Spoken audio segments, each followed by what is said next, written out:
Salut à tous, très heureux de vous retrouver. Eh bien ça y est, on y est, c'est les finales de conférence à l'Est, elles vont commencer dimanche. Dimanche 13 mai à 21h30 heure de Paris. Donc ça c'est génial, ça va être suivable en direct depuis la France. On essaiera de faire un petit live autour de ce match 1. Finale de conférence à l'Est après des semis, des quarts de finale si vous voulez, qui n'auront pas été spécialement passionnants, ne nous voilons pas la face, il y a eu des matchs super intenses, etc. Mais globalement, aucune série n'a été en plus de 5 matchs. C'est un petit peu la catastrophe pour la NBA. Parce qu'il y a un énorme manque à gagner de par les diffusions à la télé, les recettes pub, et de par tout ce qui est billetterie dans les salles. Mais bon, c'est comme ça. Les choses ont été rapidement expédiées et on rentre maintenant dans le dur. On rentre maintenant dans le dur avec deux chocs des deux côtés. On avait déjà parlé un petit peu du choc à l'ouest et là on a un vrai choc à l'est. Les deux finalement qu'on attendait au sortir de l'intersaison 2017, les deux qu'on attendait vont s'affronter avec un remake de la saison passée. Les Cavs auront fait une copie totale, un copier-coller de leur playoff 2017 avec, dans le même ordre, Pacers, Raptors, Celtics. Est-ce qu'il y aura les Warriors après? Encore pour eux, mystère. Je ne sais pas si c'est déjà arrivé dans l'histoire de la NBA, j'ai pas regardé, mais pour le coup c'est pour le moins étonnant et remarquable. Alors pour comprendre cette série, via cette vidéo, je vais essayer de vous présenter un petit peu les forces et les faiblesses des deux équipes, comprendre où vont être les enjeux, où vont être les rapports de force, et essayer de vous donner les clés pour que vous puissiez appréhender au mieux qui peut l'emporter dans cette série. Alors depuis le All-Star Break, pourquoi j'ai pris depuis le All-Star Break? Parce que cette équipe de Cleveland, elle a énormément changé en cours de saison, et les Cavs de mai 2018 ne sont absolument pas les Cavs de novembre-décembre 2017. Donc on a pris un échantillon un petit peu plus restreint de statistiques pour évaluer cette équipe de Cleveland, et évaluer les Cavs c'est toujours très très très compliqué parce que le rendement en playoff ne correspond pas au rendement saison régulière. Ils nous ont fait le coup la saison passée, on va pas se faire avoir cette saison, mais en gros depuis le All-Star Break, cette équipe de Cleveland c'est la troisième meilleure attaque de la NBA. Et vous avez l'une des meilleures attaques de la NBA qui affronte l'une des meilleures défenses de la NBA, les Celtics, toujours depuis l'All-Star Break. C'est la 7e défense de la ligue et sur l'intégralité de la saison, c'est la meilleure défense de la NBA. Donc il y a déjà un choc des oppositions, un choc des styles. A contrario, on a une très bonne attaque de Cleveland, mais une défense moyenne pour ne pas dire médiocre. Et on a une très bonne défense des Celtics, mais une attaque qui est relativement moyenne en termes d'efficacité. Donc une nouvelle fois, on a vraiment des équipes bipolaires qui vont s'affronter. L'un des principaux enjeux de cette série, c'est est-ce que la défense de Boston parviendra à ralentir cette attaque de Cleveland, parviendra à enrayer un petit peu la mécanique qui fait que cette équipe de Cleveland a rouleau compressé les Raptors et a rouleau compressé la conférence Est en playoff la saison passée. Je vous l'ai déjà expliqué plein de fois, j'ai fait des vidéos là-dessus. Si vous êtes un fidèle, je vous en remercie, mais vous le savez déjà. Mais ne croyez pas que les Cavs sont bons en playoff parce qu'ils augmentent leur niveau de jeu défensif, c'est pas ça. Les Cavs, ils sont bons en playoff parce qu'ils arrivent à augmenter leur niveau de jeu offensif. Et c'est toujours sur l'attaque qu'ils capitalisent et qu'ils bâtissent leur succès. Et l'enjeu à contrario aussi très très très important, c'est est-ce que cette attaque de Boston, qui on l'a vu est relativement moyenne, aura assez de ressources, aura assez d'énergie, aura assez de qualité pour mettre en défaut cette mauvaise défense de Cleveland. C'est C'est à contrario l'un des autres enjeux qui est très très très important pour les Celtics, parce que il faut réussir à ralentir un petit peu les Cavs, mais derrière il faut aussi réussir à profiter de cette défense assez faible des Cavaliers pour aller mettre des points, pour aller créer une séparation, aller créer un différentiel favorable et l'emporter. Et puis, au-delà des chocs dans les constitutions des équipes, il y a un choc dans les oppositions de style. On a d'un côté l'équipe 1 pour tous. On a l'équipe pratiquement, on a un one-man team avec LeBron James against the world, avec un LeBron omnipotent dans cette équipe de Cleveland. Et à contrario, on a une équipe tous pour un des Boston Celtics. Qui est le franchise player des Celtics? Vous allez me dire, c'est peut-être alors Ford, vu que Kyrie Irving est blessé, mais dans les fins de match, on a vu que c'est Tatum qui avait les ballons.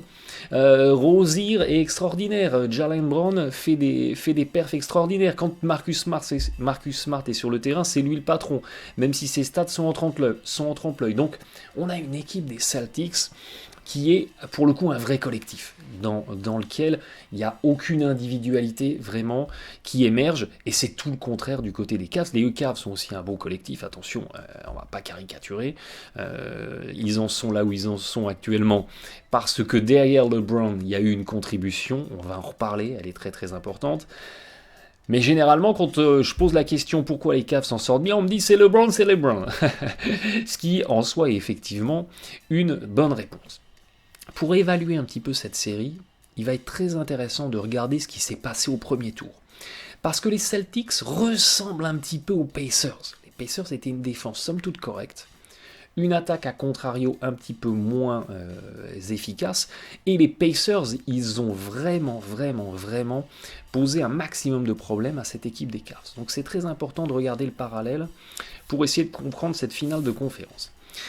Au premier tour, eh bien, l'attaque des Cavs, elle est tombée en moyenne sur les 7 matchs à 1,03 points par possession contre 112 en saison. Donc les Pacers, ils ont réussi à ralentir cette attaque de Cleveland.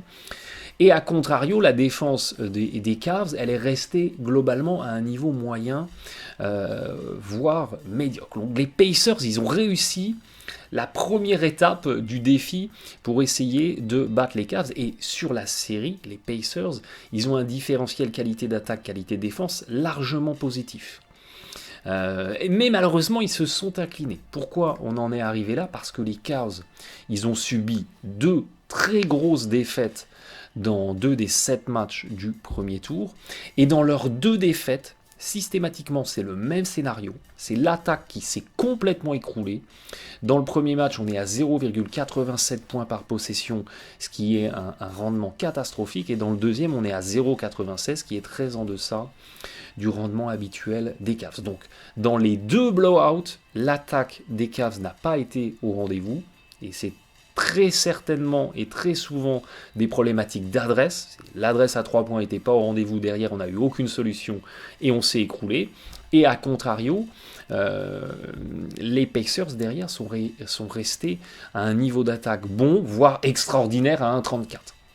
Et c'est comme ça qu'on a passé 2 blowouts à cette équipe des Cavaliers. Et dans toutes les victoires des Cavs face aux Pacers au premier tour, ça a été systématiquement des victoires au forceps dans des matchs ultra serrés. Et bien dans toutes les victoires, les Cavaliers, ils ont été à au moins, on va dire, 1,10 points par possession. Donc ils ont été dans leur moyenne de la saison régulière. Donc ayez bien ça en tête, pour que les Cavs s'imposent, ils ont besoin d'être à leur niveau de rendement offensif moyen. Cleveland ne peut pas s'imposer si on n'est pas dans des qualités d'attaque à au moins 1,10 points par possession, ce qui, en termes de comparaison, est un rendement d'attaque d'une équipe top NBA en termes de contribution offensive. 110 points marqués pour 100 possessions, c'est les Warriors, c'est les Rockets, c'est ces équipes comme ça qui sont très très fortes en attaque. Donc, on est obligé de se perfuser aux capacités et aux qualités d'attaque côté Cavs pour espérer s'imposer. Et ça, c'est un premier point à avoir en tête, c'est très important. Je vous rappelle qu'au premier tour, ces Cavs en moyenne, ils ont été à 1,03 parce que les blowouts ont tiré vers le bas, face à une équipe des Pacers qui, sur la deuxième moitié de la saison, était la 7e défense de la Ligue et la 23e attaque. Donc la 23e attaque de la Ligue a quand même réussi à passer 1,07 points par possession, tout en limitant les Cavs à 1,03. Donc les Pacers ont vraiment fait du bon boulot, et c'est dans cette capacité à bien défendre et à poser des problématiques en attaque à la défense des Cavaliers que les Pacers ont réussi à tirer leur épingle du jeu et sont vraiment tombés avec les honneurs face à ces Cavs. La clé, ça n'est pas Et je vous l'ai déjà dit et je vous le répète, si vous voulez battre les Cavaliers, la clé, ça n'est pas d'essayer de ralentir LeBron. Sortez-vous ça de la tête. Parce que personne n'y est jamais arrivé. Et personne n'y arrivera avant que LeBron ait 40-45 ans. Donc c'est un schéma dans lequel il ne faut même pas essayer de tomber. Pour battre les Cavaliers, il faut neutraliser ce que j'ai appelé les LeBroners. Les J.R. Smith, les Kevin Love, les Kyle Korver, les George Hill, les Clarkson. Ces joueurs de complément, ces role players, sans que ça soit péjoratif, qui, dès lors qu'ils arrivent à contribuer dans l'attaque, ils ont des bons pourcentages de réussite. C'est dans ce scénario-là que les Cavs sont imbattables. Parce que ça fait feu de partout. Et quand, à contrario, vous arrivez à éteindre les role-players de Cleveland et que vous laissez LeBron faire un one-man game, faire un numéro de soliste, et bien derrière, ça ne suit pas. Et les Cavs, ils s'effondrent. Et regardez face aux Pacers. On a LeBron à 34 points, 10 rebonds, 8 passes, à 55% de réussite au tir. On avait un LeBron mutanesque. Et ça n'a pas empêché les Cavs d'avoir toutes les peines du monde pour sortir les Pacers. Je vous l'ai déjà dit, mais souvenez-vous des finales NBA 2014. On a un LeBron en mutant, le hit est balayé. Souvenez-vous des finales de l'année dernière. On a un LeBron en mutant, les Cavs sont balayés par les Warriors. Souvenez-vous des playoffs de mémoire 2008, où LeBron est un mutant total. Il est à 37 de PER, il est à plus 18 en box plus minus. C'est pas humain. On est sur de l'extraterrestre. Et les Cavs sont sortis des playoffs. Donc, la problématique, c'est pas ralentir LeBron. La problématique, c'est ralentir les copains, les coéquipiers qui mettent des points au pourcentage et qui font que l'attaque des Cavs est catapultée et a des rendements très très élevés. Et face aux Pacers, regardez, LeBron, c'est 65% tir réel. C'est une moyenne de 30 en game score, donc c'est pas tout à fait le PER, mais c'est quasiment la même chose. C'est sur BKRF, sur Basketball Référence, c'est un indice créé par Joel Hollinger qui vous donne une note, si vous voulez, sur la performance d'un joueur sur un match. La moyenne NBA est à 15. Donc quand vous êtes à 30, vous contribuez 2 fois plus qu'un joueur moyen. Donc c'est complètement hors norme. Et pour vous donner une idée, Kevin Durant, par exemple, l'année dernière sur les finales NBA, il était à 30 en moyenne en game score. Il avait fait des finales de mutants. Donc face aux Pacers, LeBron s'est promené. Et ça n'a pas empêché son équipe d'avoir toutes les problématiques du monde parce que derrière, on a un J.R. Smith qui était à 45% au tir réel. On a un Love qui était à 45% au tir réel. On a un Green qui était à 45% au tir réel. Clarkson était à 37%. Les mêmes qui, face aux Raptors, étaient à 60, 60, 70, avec un Kyle Korver à 65, je crois, de mémoire. C'est quand vous ralentissez ces joueurs-là que les Cavs deviennent entre guillemets, fébriles. Et la clé, elle est là. La clé, elle est là. Et à côté de ça, il ne faut pas laisser facilement LeBron James faire briller ses coéquipiers. Face aux Pacers, il avait un assist turnover ratio à 2. C'est-à-dire que pour 10 passes décisives, il commettait 5 paires de balles. Ce qui est plus ou moins la moyenne NBA. Donc, ça n'a rien d'exceptionnel, même quand vous vous appelez LeBron James, ça n'a rien d'exceptionnel de distribuer 10 passes décisives si à côté vous perdez 5 ballons. Parce que globalement, ça place votre rendement offensif dans la moyenne de la ligue. Et, je vous l'ai présenté en début de vidéo, les Cavs ne peuvent pas se permettre d'être moyens en attaque pour gagner. Il faut qu'ils soient à 1,10 points par possession, 110 points marqués pour 100 possessions, ce qui est un niveau élite, je vous le rappelle. Et face aux Toronto Raptors qui se sont fait exterminer, c'est une nouvelle fois l'extinction des dinosaures 50 millions d'années après.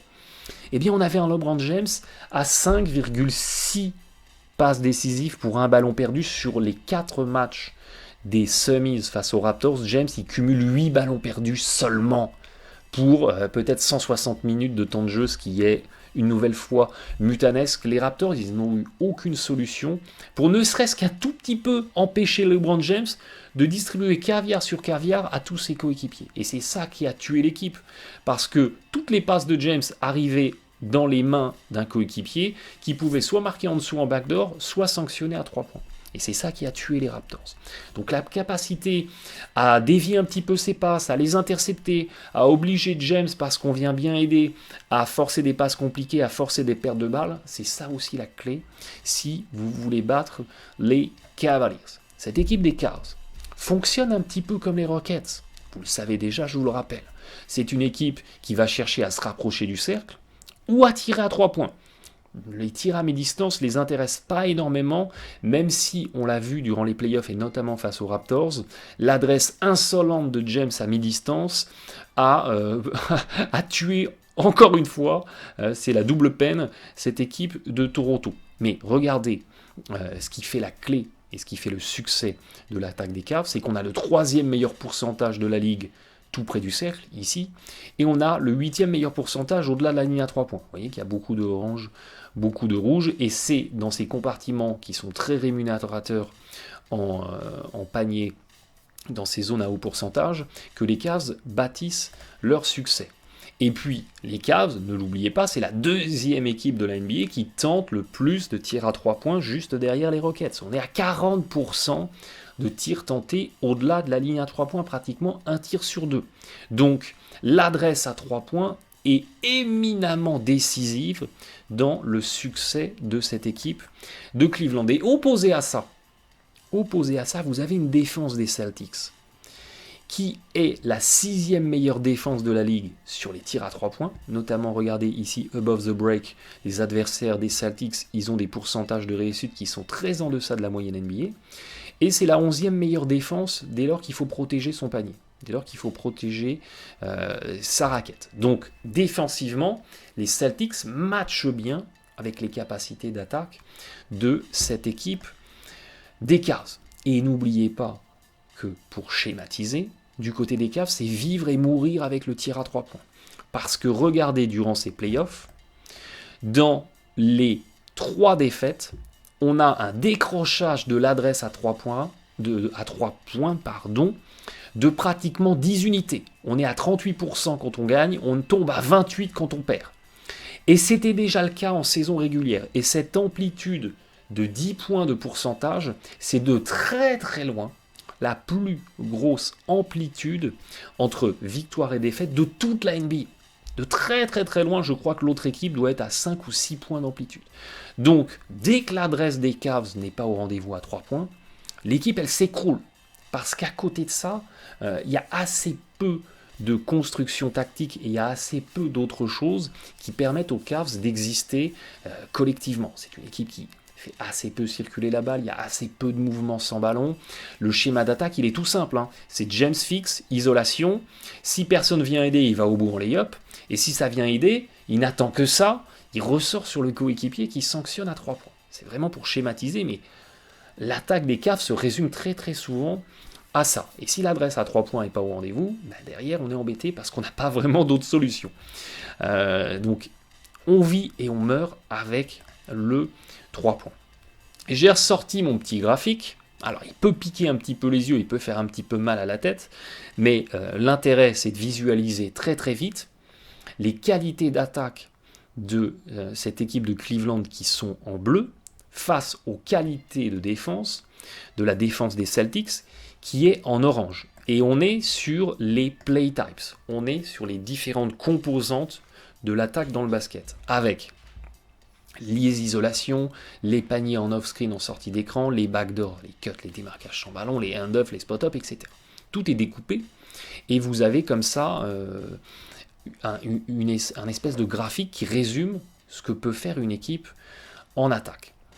Et ce qui est très intéressant à voir, c'est que effectivement on voit cette attaque de Cleveland en bleu qui a des rendements absolument extraordinaires parce qu'on est en indice 100 quand on est à l'extérieur, vous voyez, du graphique, on est en indice 50 ici, et on voit qu'on a du bleu quasiment tout le temps en périphérie de ce graphique, donc une attaque des Cavs qui est très très très efficace dans plein de compartiments. Il n'y a que sur les hand-off, ça ils ne savent pas faire, mais globalement sur tout le reste, ils sont vraiment très très forts. Et on sait, les Cavs, c'est une équipe d'attaque, donc c'est pas une surprise. Par contre, opposé à ça, regardez, on a une défense des Celtics en orange qui tient la baraque, qui tient très très bien la baraque sur ce que les Cavs font très très bien, notamment les spot-up, les tirs de champ, on a une défense des Celtics qui défend très très bien.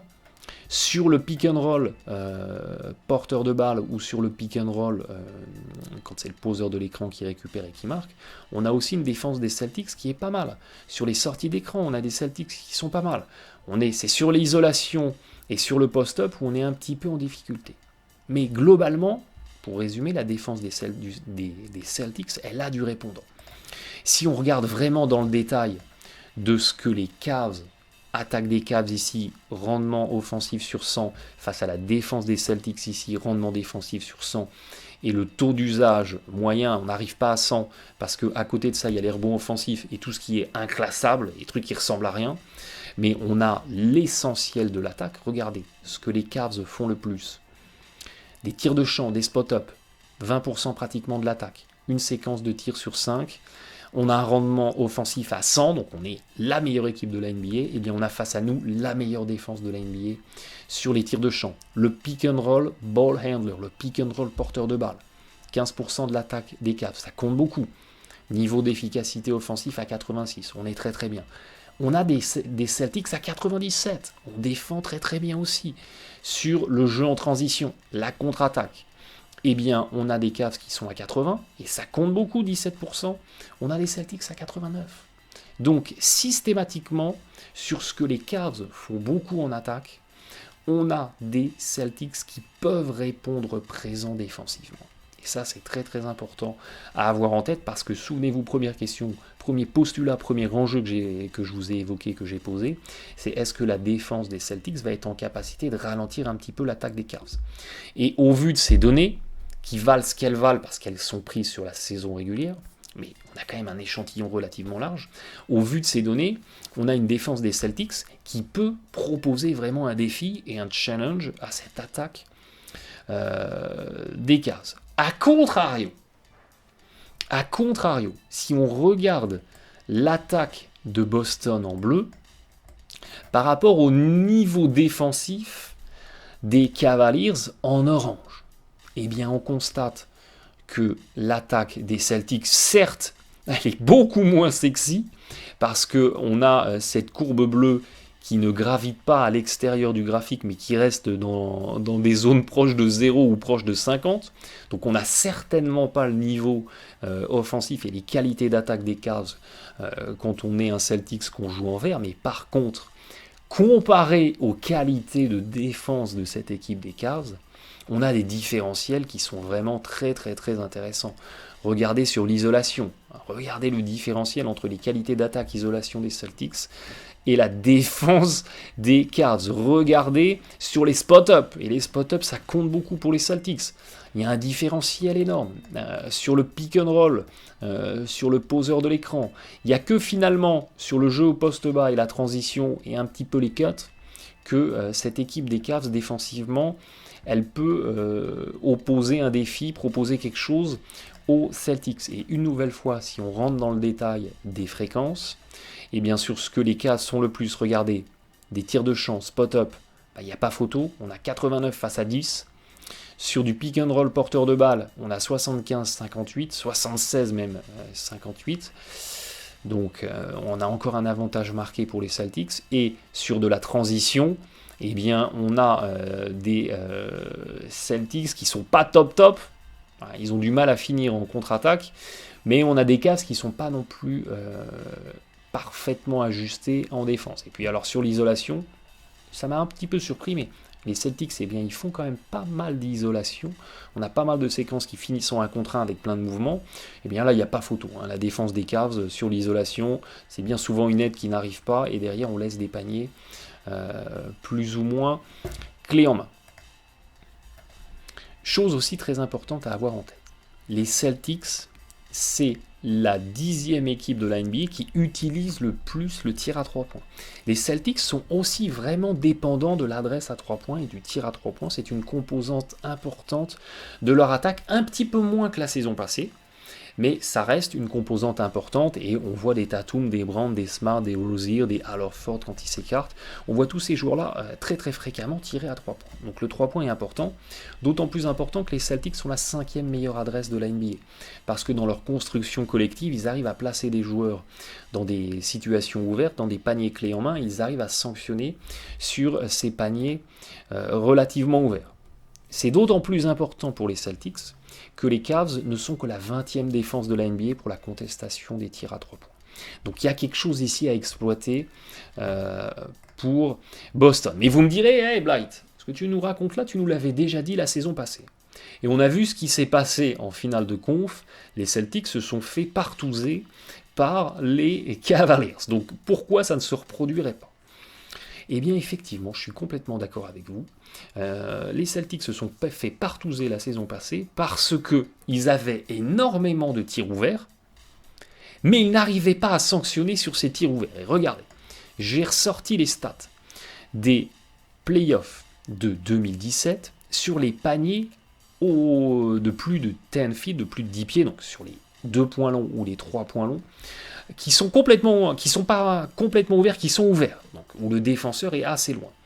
Eh bien, ça représentait quand même 25% de tous les tirs tentés des Celtics. Eh bien, sur ces 25% de tirs tentés, il n'était qu'à 36% de réussite au tir réel. 29% au pourcentage normal, là où les Cavaliers étaient à 66%. Donc, souvenez-vous des matchs. Les Celtics, ils avaient plein de tirs ouverts. Des Bradley laissés tout seuls, des Marcus Smart laissés tout seuls, des Jalen Brown laissés tout seuls, et rien ne rentrait. Et la défense des Cavs, elle était toujours balbutiante par moments, parce que ça cafouillait dans les pré-rotations, ça venait pas aider, on laissait des mecs tout seuls, et ça manquait de communication, ce qu'on a vu encore et encore avec les Cavs. Et derrière les Celtics, ils étaient tout seuls, et ils ne mettaient pas les paniers ouverts. Et c'est ça qui a tué cette attaque des Celtics qui s'est complètement écroulée face aux Cavaliers en finale de conférence la saison passée. Et à contrario, les Cavaliers, ils ont continué à surfer sur une adresse insolente. Et derrière, ils ont effectivement complètement écrasé les Celtics. Donc il y a toujours ce démon des 3 points ouverts. Ce démon qu'il faut exorciser. Alors, est-ce qu'ils vont l'exorciser en finale de conférence ? Pour l'instant, en play-off, ça se passe pas trop mal. Parce que sur ces mêmes tirs ouverts, ils sont à 52% de réussite au tir réel, là où les Cavs sont à 50%. Donc, on fait à peu près jeu égal. Ça peut être très important pour la suite, avec toujours des 25-26% de fréquence sur ces tirs-là. Donc, il y a effectivement cet enjeu-là qu'il faut avoir en tête, et d'une manière générale, si on combine toutes les données que je vous ai présentées tout à l'heure avec les petits graphiques sur les play types, sur les composantes de l'attaque, on a un indice d'attaque des Celtics à 51, donc c'est pas élevé, hein. Souvenez-vous, les indices des Rockets, des Warriors, on était à 75-79, là on est à 51 côté Celtics, donc très clairement ça saute aux yeux qu'on est face à une attaque qui est un cran en dessous. Par contre, face à cette attaque à 51, on a un indice défensif des Cavs à 26, à 27, ce qui fait un delta de 24. Donc certes, les Celtics, ils attaquent pas bien, mais les Cavs, ils défendent encore moins bien. Donc ça crée un différentiel qui reste à l'avantage des Celtics. Et puis si on fait le calcul inverse, on découvre que les Cavs, ils ont un indice d'attaque à 76, donc on retrouve la locomotive d'attaque. Par contre, face à cet indice d'attaque à 76, on retrouve un indice de défense des Celtics à pratiquement 70. Et là, le delta, effectivement, il est plus que de 6,9. Il est plus que de 7 unités. On a d'un côté 25, de l'autre côté 7. Donc, avec un très rapide regard sur cette opposition, partant du principe que tout se passe comme prévu, mais ça ne se passe jamais comme prévu, quoique, si vous restez entre guillemets dans une approche théorique de la série, eh bien vous arrivez à la déduction que la défense des Celtics peut faire énormément de tort à l'attaque des Cavs, et qu'à contrario, l'attaque des Celtics peut très clairement surclasser la défense des Cavs. Et effectivement, c'est tout le préambule et c'est tout le postulat de départ que je vous ai expliqué. Si les Celtics ne font pas n'importe quoi, Ils mettent leur tir ouvert, ils restent solides en défense, ils trouvent effectivement un moyen de gêner un petit peu LeBron et surtout d'aller gêner les LeBroners, les joueurs de complément. Eh bien, effectivement, on peut rentrer dans des séquences de matchs à sens unique. Il y a un énorme enjeu de la contestation des tirs extérieurs, parce que le succès offensif des Cavs va passer par l'adresse à 3 points, l'adresse extérieure. Ça veut dire que sur les renversements de balles générés par LeBron James, il va falloir vite aller fermer sur les tireurs. Il va falloir vite compenser s'il y a un drive. Il va falloir faire des très bons aider reprendre. C'est fait fin de venir aider sur LeBron et hop, je reprends mon gars. Il va falloir faire des très bonnes pré-rotations parce que LeBron va déborder en drive. Il va falloir venir aider et derrière compenser. Mais ça, les Celtics le font très bien. Quand on regarde les Celtics jouer et face aux Sixers, ils l'ont très bien fait parce que les Sixers, ayez ça aussi en tête, ils ont plus ou moins construit leur succès et leur stratégie d'attaque sur un schéma qui ressemble à celui des Cavs, avec un Ben Simmons qui a enfilé le costume de LeBron James, qui jouait point forward, qui jouait entre guillemets meneur de jeu alors que c'est un ailier de grande taille, et toute la stratégie des Sixers, c'était d'utiliser Simmons comme un catalyseur. Il fixe la défense et il ressortait sur les tireurs, sur les Covington, les Bellinelli, les Ilyasova, les JJ Redick, les McConnell, tous ces joueurs-là qui pouvaient sanctionner à 3 points. Et les Celtics ont parfaitement réussi à enrayer cette attaque-là en contestant les drives de Simmons. Alors vous allez me dire, Simmons, c'est pas LeBron James, je suis complètement d'accord, mais c'est un profil qui ressemble un petit peu, et derrière, en allant fermer très très fort sur tous les tireurs à 3 points des Sixers. Et ça s'est très très bien passé pour eux, et ils ont éteint Philadelphie comme ça. Donc, sur ce que les Celtics ont besoin de faire, ils ont prouvé face aux Sixers qu'ils l'avaient déjà fait, qu'ils avaient su le faire et qu'ils l'avaient bien fait. Au-delà de ça, dans les fins de match serrés, on va aussi avoir, et ça va être très intéressant à suivre, on va avoir le choc des stratégies en fin de match. On a un choc attaque versus bonne défense, on a un choc un collectif versus un one-man game, un one-man team, pour caricaturer avec LeBron. Là, on va avoir d'un côté les cases plus ou moins en hero ball, avec James, sors-nous de là, fais-nous gagner ce match, face au ATO Master, au maître des séquences dessinées en sortie de temps mort, où n'importe quel joueur des Celtics peut se retrouver dans un schéma mis en place par Brad Stevens, avec un panier clé en main et une séquence quasiment offerte aux Celtics. Ça aussi, ça va être très intéressant à suivre. Espérons qu'on ait plein de matchs, plein de fins de match séries dans ces finales de conférence Est. Et puis aussi, très important, on en parlait en début, il faut que les Celtics arrivent à trouver des qualités d'attaque et qu'ils soient suffisamment dangereux pour réussir à mettre la défense des Cavaliers en défaut, et notamment en sanctionnant sur les tirs ouverts. Les Celtics ont aussi besoin d'adresse. Ils sont aussi très très dépendants de l'adresse extérieure. Vous me direz qu'il ne l'est pas dans la NBA moderne, mais c'est vraiment complètement d'actualité dans cette série parce que ni les Celtics ni les Cavaliers ne sont vraiment de très très bonnes équipes de rebond. Dans la lutte au rebond, petit avantage Celtics, mais très clairement, si derrière on n'a pas d'adresse et qu'on a des paniers manqués, il ne faut pas compter sur les rebonds offensifs ni côté Cavs ni côté Celtics pour aller marquer en deuxième intention. L'équipe qui arrivera à les arracher prendra un avantage certain, mais très clairement, dans le postulat de départ, il ne faut pas compter là-dessus. Et puis enfin, évidemment qu'il y a tout l'enjeu des match-ups. Il y a tout l'enjeu des match-ups et des mismatchs qu'elles peuvent générer. Et ça a complètement tué Boston en 2017, parce qu'en 2017, les Celtics, ils changeaient sur tous les écrans, ce qui m'a toujours fait m'arracher les cheveux, même quand il y avait possibilité de ne pas changer, ils changeaient. Résultat, on avait très souvent Avery Bradley face à LeBron James, et Avery Bradley, il se faisait prendre en isolation au post-up et il ne pouvait rien faire parce qu'Avery Bradley, je vous rappelle, qui fait 80 kg, 1m88, il a exactement le même gabarit au gramme près que Tony Parker. Alors, imaginez Tony Parker qui doit défendre LeBron James, vous comprenez la problématique. À côté de ça, il y avait des Olynyk qui se trouvaient à changer en défense, à devoir prendre LeBron James, Olynyk se faisait partouzer. Des Amir Johnson devaient prendre LeBron James, Amir Johnson se faisait partouzer.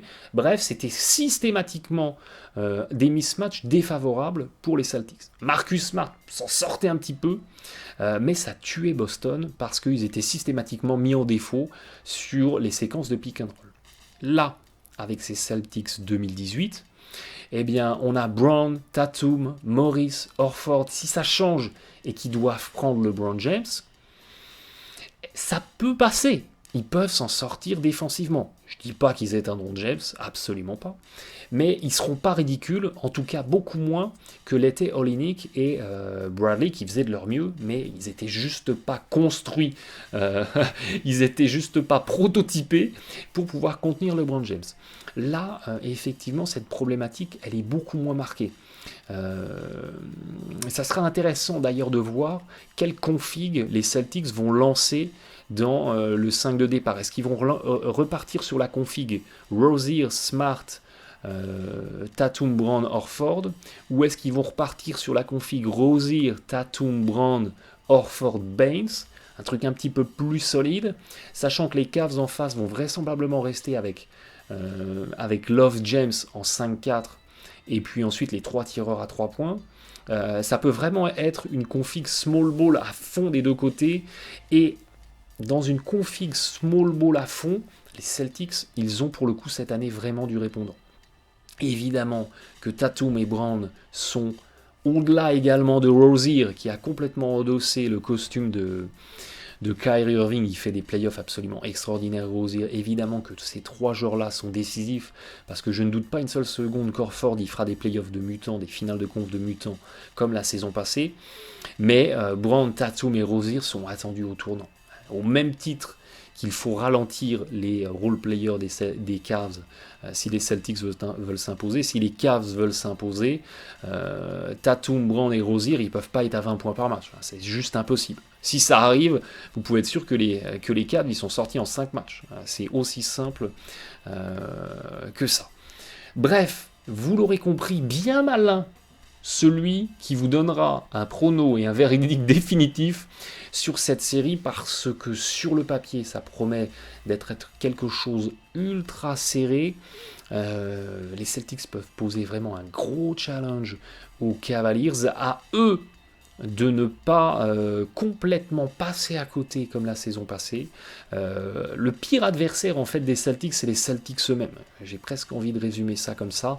Le seul impératif, vraiment, que nous on attend sur ces finales de conférence, c'est du suspense, des surhommes et du surpassement pour avoir une série absolument passionnante qui va en 6, qui va en 7 matchs, avec des matchs serrés, avec un Brad Stevens qui sort des ATO de malade, un LeBron James qui répond en insolence sur des hero ball, et là on sera content. Et que le meilleur gagne, que le meilleur l'emporte, et qu'on ait derrière un finaliste le plus méritant possible.